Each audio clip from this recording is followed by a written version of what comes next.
Hey everybody, welcome to the Lakers Nation news feed, your home for breaking Lakers news and analysis. Plenty to talk about today, but our main focus is Danny Green because I've got a little bit to say about him and the way he's being perceived around the league. But first, quick shout out to our sponsors, Uptime Energy Drinks, how energy should feel. You can find them at 7-Eleven, GNC, and Amazon.com. Uptime Energy is basically how I've made it through this crazy, ridiculous NBA offseason where everybody seems to be changing teams.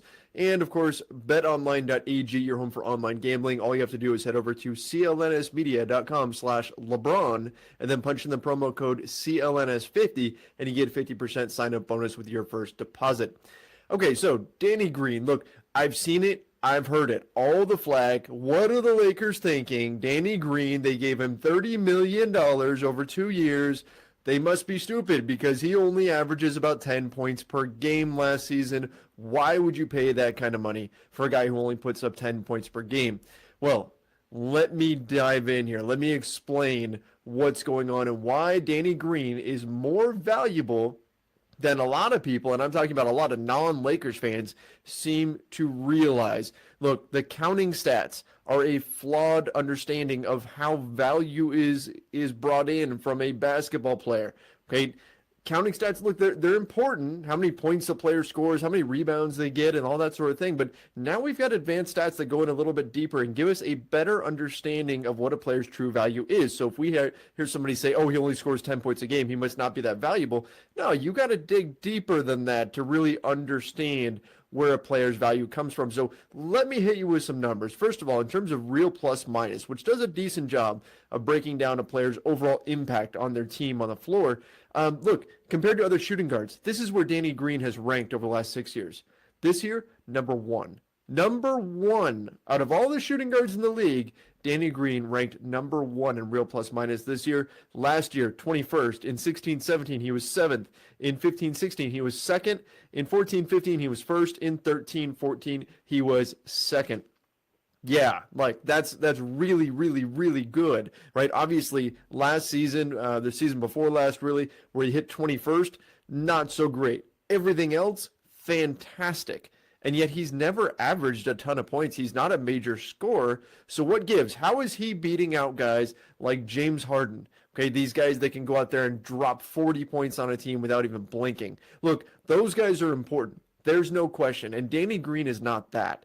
Okay, we don't want to confuse this. Just because Danny Green has some really tremendous value on the floor, that doesn't mean he's a superstar.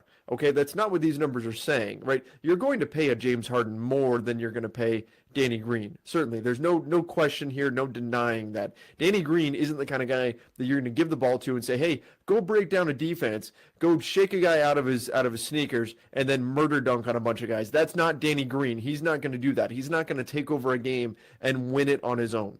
Okay, so let's not confuse those two things. However, what Danny Green can do is play extremely well in a system, particularly alongside other very, very good players. He is a guy whose value goes way up when he's on a good team. Danny Green on a team like, say, the Phoenix Suns, who's getting projected to be one of the worst teams in the league, is kind of wasted. His own value is going to drop because what he does, he's not very good at a lot of things. He's just okay at a ton of things. But what he's really, really good at is spacing the floor with his shooting and then being a solid defender. And because of the value that those two things bring, his efficient scoring and his defense, he's become so good in those two things. We talk about 3-and-D players. That's Danny Green. He's become such a master at those things that it's brought up his overall value.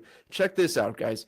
Danny Green's jump shot. Okay, which most of the time when he's shooting a jumper, he's shooting it with uncontested, nobody on him, because he's had teammates that can suck in defenses for him. So last season on the Toronto Raptors, Danny Green on his no dribble jumpers, that means that he doesn't have to take a dribble, he doesn't have to do anything, it's a catch and shoot attempt.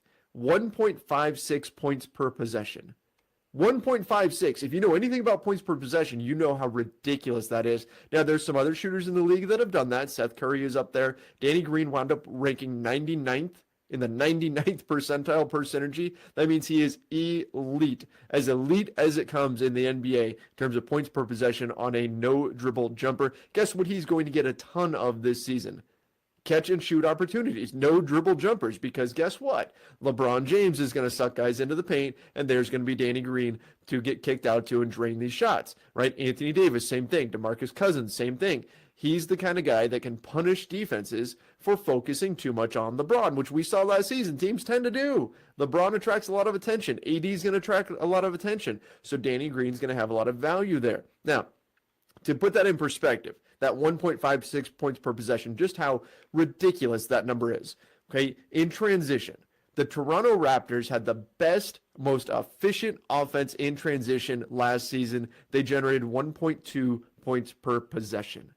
1.2. Transition play is typically about as valuable as it gets on offense. You want to get into transition whenever you can. You want to catch the defense unaware. You have a much better chance of scoring in transition than you do in the half court. Speaking of the half court, the Golden State Warriors were the best team in the half court.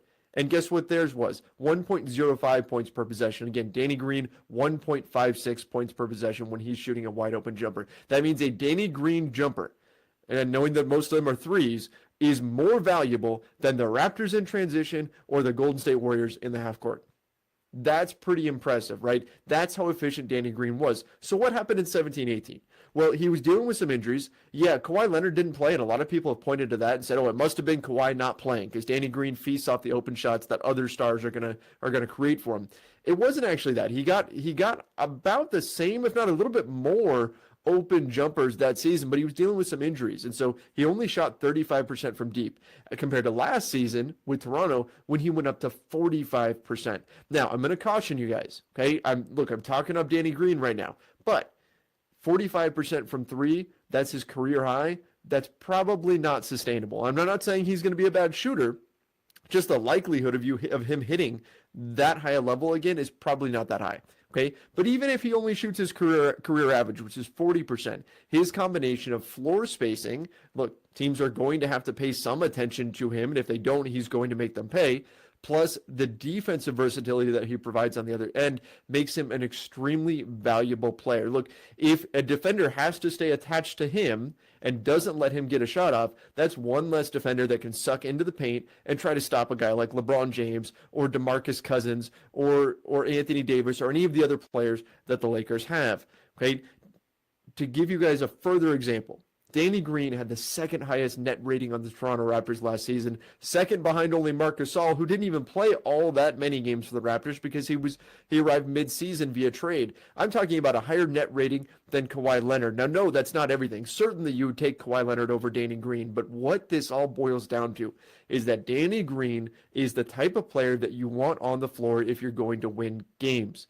Okay? He finds ways to, for one thing, get his own scoring very, very efficiently. Those 10 points or whatever that he puts up a game, he's going to do extremely efficiently. He's not going to waste possessions. And when he's not scoring himself, he's opening up the floor with his spacing for the other guys on the team to go out there and get buckets. Okay? Having Danny Green on the basketball floor makes your team better, makes your offense more efficient. That's where his value comes in. He's not going to go out there and put up 25 points and grab 10 rebounds and 6 assists and fly in and chase down block guys. That's not his game. But he is incredibly valuable if you know where to look. If you're just looking at the counting stats, you look at him and you go, what is this? This guy's a scrub. No, dig a little deeper and you'll see the brilliance of Danny Green's game, and you'll see why the Lakers felt so comfortable giving him that $30 million over 2 years. Okay, they knew once Kawhi Leonard committed to the Clippers that if they were going to go after anybody, that Danny Green needed to be a guy that they got on their roster in order to complement stars like LeBron James and Anthony Davis. And to his credit, Danny Green has made a hell of a career out of complementing superstars. Guys, for more on Danny Green and the rest of the Los Angeles Lakers, make sure you head over to LakersNation.com and keep it tuned to the Lakers Nation YouTube channel. Fire off some comments. Let me know what you guys think about Danny Green and his signing. And of course, don't forget to follow us on social media at Lakers Nation on Twitter and Facebook, at Lakers Nation Official on Instagram. Till next time, see ya.